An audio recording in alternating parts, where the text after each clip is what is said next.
नमस्कार।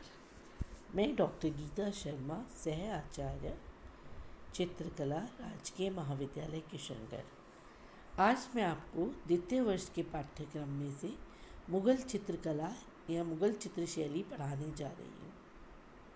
मुग़ल चित्रकला का जन्म, उत्थान एवं पतन मुग़ल साम्राज्य के जन्म, उत्थान एवं पतन के साथ ही जुड़ा हुआ है। यानी कि जैसे जैसे मुग़ल सल्तनत का उत्थान बढ़ता गया, वैसे वैसे मुग़ल चित्रशैली का भी उत्थान होता गया। महान विजेता तथा संहारक तैमूर की छठी पीढ़ी में बाबर का जन्म हुआ। बाबर के वंशज मुग़ल कहलाए। मुग़लों का उद्देश्य कला की पुनीत धाती को समाप्त करना नहीं था, अपितु भारत में अपने अस्तित्व की जड़ें जमाना था। कला प्रेम उनकी रगों में कूट कूट कर भरा हुआ था। इस्लाम के कटु निषेध के बावजूद भी उनका कला प्रेम कम नहीं हो सका।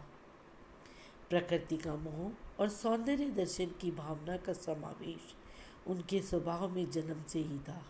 बाबर और जहांगीर के संस्मरणों को पढ़कर ज्ञात होता है कि वह अपने सुख और आत्म शांति के लिए कई घंटों तक बैठकर प्रकृति का रसास्वादन किया करते थे। अकबर तो चित्र साधना को ईश्वर प्राप्ति और ज्ञान बुद्धि का माध्यम मानते थे, इसलिए ऐसे लोगों से नफरत भी करते थे जो चित्र के प्रति आस्था नहीं रखते थे। शाहजहां अकबर पहले शासक थे जिन्होंने प्रसुप्त भारतीय चित्रकला को पुनर्जीवित करने में अपना अमूल्य योगदान दिया। हालांकि भारत में मुगलों के पैर जमने से पूर्व राजस्थान व गुजरात में चित्रकला ने नवीन स्वरूप धारण कर लिया था। राजस्थान में भी लघु चित्रशैली पनपने लगी थी। समस्त रजवाड़ों की अपनी अपनी उपशैलियाँ होने लगी थी। हुमायूं के आगमन से इस चित्र क्रांति में एक नए आयाम का उदय हुआ, जिसका प्रभाव अकबर कालीन कला पर भी उजागर होता है। मुगल कालीन चित्रकला में दो प्रकार की शैलियों का मिश्रण हमें देखने को मिलता है, एक तो भारतीय और दूसरा ईरान। क्योंकि मुग़ल शैली में बहुत सारे चित्रकार जो है वो बाहर से आए थे, ईरान से आए थे, तो इसलिए वो अपने साथ ईरानी प्रभाव लाए और यहाँ भारत का अपना प्रभाव था, तो दोनों प्रभाव मिलकर भारतीय और ईरान दोनों का प्रभाव मुग़ल चित्रों में दिखाई देता है। अतः सौंदर्य की अभिव्यक्ति जिन चित्रों में दर्शित है उनमें भारतीय शैली को अपनाया गया और बाहरी सौंदर्य का अभिव्यंजन ईरानी शैली के माध्यम से हमें देखने को मिलता है। इस प्रकार भारतीय शैली के चित्रों में भावना की प्रधानता और ईरानी शैली के चित्रों में उत्तम रेखांकन का समावेश हुआ है।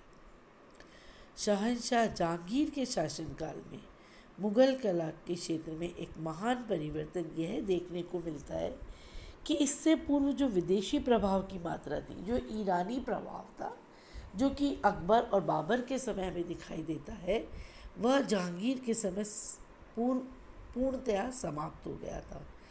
इसलिए जहांगीर के युग में निर्मित अधिकांश चित्र विशुद्ध भारतीय दृष्टिकोण के अनुरूप दिखाई देते हैं। इसीलिए जहांगीर का समय चित्रकला के लिए स्वर्ण काल का समय भी माना जाता है। इसका कारण यह है कि समस्त मुग़ल बादशाह के दरबारों में आदि से अंत तक हिंदू चित्रकारों की अधिकता अधिक रही है, किंतु जहांगीर के बाद मुग़ल चित्रकला की उन्नत स्थिति शिथिल पड़ गई। यद्यपि इस दिशा में शाहजहां ने शक्ति भर यत्न किया, लेकिन शाहजहां के समय स्थापत्य पर ज़्यादा जोर दिया गया था। उसी समय का बना हुआ ताजमहल, लाल किला, फिर भी इस कला संसार को वह आगे ना बढ़ा सका। औरंगजेब के कठोर शासन ने कला की समान धाती को सर्वथा नष्ट कर दिया और मुग़ल शैली क्षीण हो गई, धीरे धीरे समाप्त हो गई। अब हम डिटेल के अंदर बाबर, अकबर आदि के समय जो कला ने विकास किया उसको देखेंगे। बाबर का समय 1526 से 1530 ईस्वी रहा। भारत में मुग़ल साम्राज्य के संस्थापक तैमूर के पुत्र बाबर रहे। पानीपत विजय ने उन्हें हिंदुस्तान का बादशाह बना दिया। बाबर व उनके पुत्र हुमायूं ने दिल्ली आगरा पर अधिकार कर लिया, धीरे धीरे अपने राज्य का विस्तार किया और 1530 में बाबर की जीवन लीला समाप्त हो गई। बाबर एक वीर तथा साहसी योद्धा थे। भारत आते समय जितनी नदियाँ पड़ती थी उन्होंने उस सब को तैरकर पार किया। घोड़े पर दिन भर की यात्रा करने के बावजूद भी उन्हें थकान नहीं होती थी। प्रकृति से बाबर को बड़ा प्रेम था। तुर्की फारसी भाषाओं का विद्वान बाबर ने अपनी आत्मकथा भी लिखी है जो बाबरनामा के नाम से प्रसिद्ध है। हुमायूं का समय 1530 से 1556 ईस्वी रहा है। हुमायूं बाबर के सबसे बड़े पुत्र थे। हुमायूं को इतिहास, धर्म, साहित्य तथा काव्य में अच्छी योग्यता एवं दक्षता थी। वह कुशल घुड़सवार एवं एक महान योद्धा थे। 1530 में बाबर की मृत्यु होने के बाद वे दिल्ली के सिंहासन पर विराजमान हुए, लेकिन उन्हें ये खोना पड़ा। दिल्ली का सिंहासन कुछ समय बाद खोना पड़ा। अनेक संघर्षों के पश्चात 1545 ईस्वी में काबुल तथा कंधार पर उन्होंने अधिकार कर लिया। धीरे धीरे अपनी शक्ति को बढ़ाकर फिर 1555 ईस्वी में दिल्ली पर पुनः अधिकार कर लिया।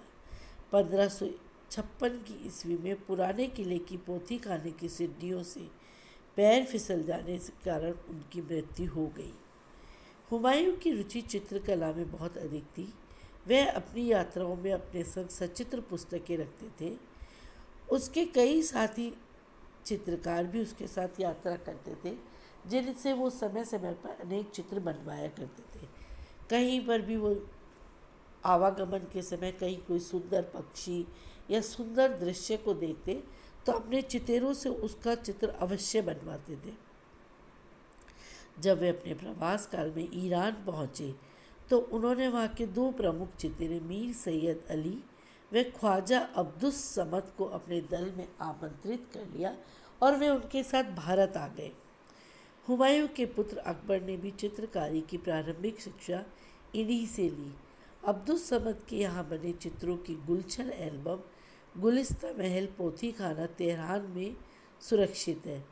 हुमायूं ने इसके अतिरिक्त दास्तान हमजा के चित्र भी बनवाने शुरू किए, जिसे अकबर ने पूर्ण करवाया। हुमायूं का जीवन विपत्तियों में बीता। हालांकि हुमायूं शब्द का अर्थ है भाग्यवान, परंतु जीवन भर दुर्भाग्य से ही उनकी आंख मिचौली चलती रही। आप देखिए अकबरनामा की कृति, इसे मैंने यहाँ प्रस्तुत किया है। आप गौर से देखेंगे तो इसमें जिस तरह के पहाड़ बने हुए हैं, जिस तरह के टेंट में सलवट आपको दिखाई देती है, पगड़ी, ड्रेस, वेशभूषा आदि सभी में आपको मुगल प्रभाव स्पष्ट रूप से दिखाई देगा। अब हम कल अकबर एवं जहांगीर की चित्र शैली के बारे में पढ़ेंगे। धन्यवाद।